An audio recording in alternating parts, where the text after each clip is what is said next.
जय श्री कृष्णा। श्रीमद् भागवत गीता में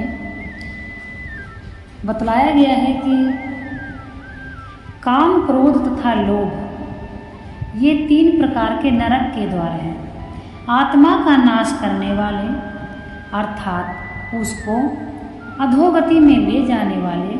अतएव इन तीनों को त्याग देना चाहिए। तो आज हम श्रीमद् भागवत गीता भगवान श्री कृष्ण की साक्षात अमृतमय वाणी का श्रवण करेंगे और समझेंगे कि काम, क्रोध तथा लोभ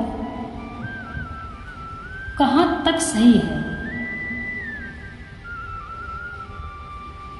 गृहस्थ में रहकर व्यक्ति यह नहीं त्याग सकता है, क्योंकि गृहस्थ आश्रम इतना सरल नहीं है। इसलिए गृहस्थ आश्रम वालों के लिए इसमें बताया गया है, सभी के लिए बताया गया है। तो गृहस्थ आश्रम में भी रहकर जितना मनुष्य से हो सकता है वो उतना अपने अच्छे कर्म करता है और अपने धर्म का पालन करता है। काम, क्रोध और लोभ को नरक के द्वार क्यों बतलाया गया है? स्त्री, पुत्र आदि समस्त भोगों की कामना का नाम काम है। स्त्री, पुत्र आदि समस्त भोगों की कामना का नाम काम है। इस कामना के वशीभूत होकर ही मनुष्य चोरी, व्यभिचार और अभक्ष्य भोजन आदि नाना प्रकार के पाप करते हैं। हमने अभी बताया कि गृहस्थ आश्रम सरल नहीं है। हिंदू धर्म में 4 आश्रम बतलाए गए हैं। पहला आश्रम है ब्रह्मचर्य आश्रम, दूसरा आश्रम है गृहस्थ आश्रम और तीसरा आश्रम है वानप्रस्थ आश्रम और चौथा आश्रम है संन्यास आश्रम। तो सबसे कठिन है गृहस्थ आश्रम, और गृहस्थ आश्रम में रह के ही व्यक्ति बहुत से पाप कर जाता है। स्त्री, पुत्र आदि भी कामना का नाम दिया हुआ है, यानी व्यक्ति को किसी प्रकार की न कोई मोह न कोई ममता, सब कुछ त्याग देना चाहिए। तो इस प्रकार से यदि कोई गृहस्थ आश्रम में है तो ये नहीं त्याग सकता है। यदि अच्छे से धर्म का पालन करते हुए व्यक्ति गृहस्थ आश्रम ही अपना पूर्ण कर लेता है तो उसको मोक्ष प्राप्त हो जाता है। मन के विपरीत हो जाने पर उत्तेजना में वृत्ति उत्पन्न होती है, उसका नाम क्रोध है। क्या है क्रोध? मन के विपरीत होने पर जो उत्तेजना में वृत्ति उत्पन्न होती है वह क्रोध है। क्रोध के आवेश में मनुष्य हिंसा, प्रतिहिंसा आदि भांति भांति के पाप करते हैं। इसीलिए जो ज्ञानी हैं, ऋषि मुनि हैं, देवता हैं, वो क्रोध को बिल्कुल जीत लेते हैं तथा क्रोध के आवेश में मनुष्य हिंसा, प्रतिहिंसा आदि भांति भांति के पाप कर जाता है। धन आदि विषयों की अत्यंत बढ़ी हुई लालसा को लोभ कहते हैं। ज्यादा लालच करना लोभ है। लोभी मनुष्य उचित अवसर पर धन का त्याग नहीं करते एवं अनुचित रूप से भी उपार्जन और संग्रह करने में लगे रहते हैं। इसके कारण उनके द्वारा झूठ, कपट, चोरी और विश्वासघात आदि बड़े बड़े पाप बन जाते हैं।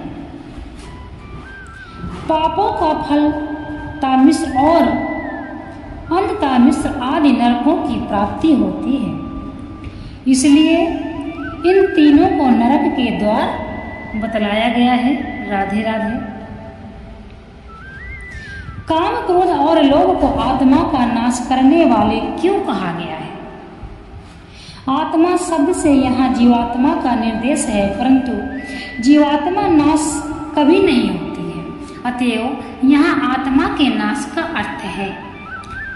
जीव की अधोगति मनुष्य जब से काम, क्रोध, लोभ के वश में होते हैं, तभी से वे अपने विचार, आचरण और भावों में गिरने लगते हैं। काम, क्रोध और लोभ के कारण मनुष्य उनसे ऐसे कर्म होते हैं जिनसे उनका शारीरिक पतन हो जाता है। मन बुरे विचारों से भर जाता है, बुद्धि बिगड़ जाती है, क्रियाएं सब दूषित हो जाती हैं और इसके फलस्वरूप उनका वर्तमान जीवन सुख, शांति और पवित्रता से रहित होकर दुखमय बन जाता है तथा मरने के बाद उनको आसुरी योनियों की और नरकों की प्राप्ति होती है। इसलिए इन त्रिविध दोषों को आत्मा का नाश करने वाले बतलाया गया है। काम, क्रोध और लोभ ये तीनों व्यक्ति के कर्म बिगाड़ देते हैं, आत्मा का नाश कर देते हैं। व्यक्ति को बहुत ही इन चीज़ों को ध्यान देना चाहिए कि काम, क्रोध और लोभ इनका जहाँ तक हो सके त्याग करना चाहिए। इससे भगवान यह दिखलाते हैं कि जब यह निर्णय हो गया कि सारे अनर्थों के मूलभूत मोह जनित काम, क्रोध और लोभ ही समस्त अधोगति के कारण है, तब इन्हें महान विशेष के समान जानकर इनका तुरंत ही परिपूर्ण त्याग कर देना चाहिए। इसमें तो परिपूर्ण त्याग करने के लिए बताया गया है, परंतु व्यक्ति गृहस्थ में रहकर इनका पूर्ण रूप से त्याग नहीं कर सकता है। गृहस्थ आश्रम पार कर लेना कोई साधारण बात नहीं है। यदि कोई व्यक्ति अच्छे से गृहस्थ आश्रम पार कर लेता है, धर्म का पालन करते हुए, गुरु का सम्मान करते हुए, माता पिता का सम्मान करते हुए, बीवी बच्चों का सम्मान करते हुए यदि व्यक्ति गृहस्थ आश्रम अपना पार कर लेता है तो उसको मोक्ष की प्राप्ति होती है। यह भी स्वयं भगवान श्री कृष्ण ने गीता में बतलाया है। इसलिए यह नहीं है कि श्रीमद् भागवत गीता को सुन करके व्यक्ति अपना गृहस्थ त्याग दे, अपने स्त्री पुत्र को त्याग दे, यह बिल्कुल भी नहीं है। यहाँ पे बहुत ही आपको अच्छे से विचार करना है कि गृहस्थ आश्रम भी पार करना जरूरी है।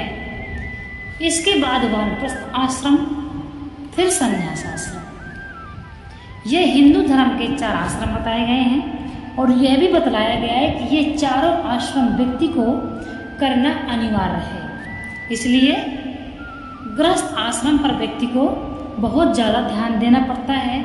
गृहस्थ आश्रम व्यक्ति जब अपना चलाता है, जब व्यतीत करता है 25 साल का गृहस्थ आश्रम, तो व्यक्ति को बहुत ध्यान देना पड़ता है।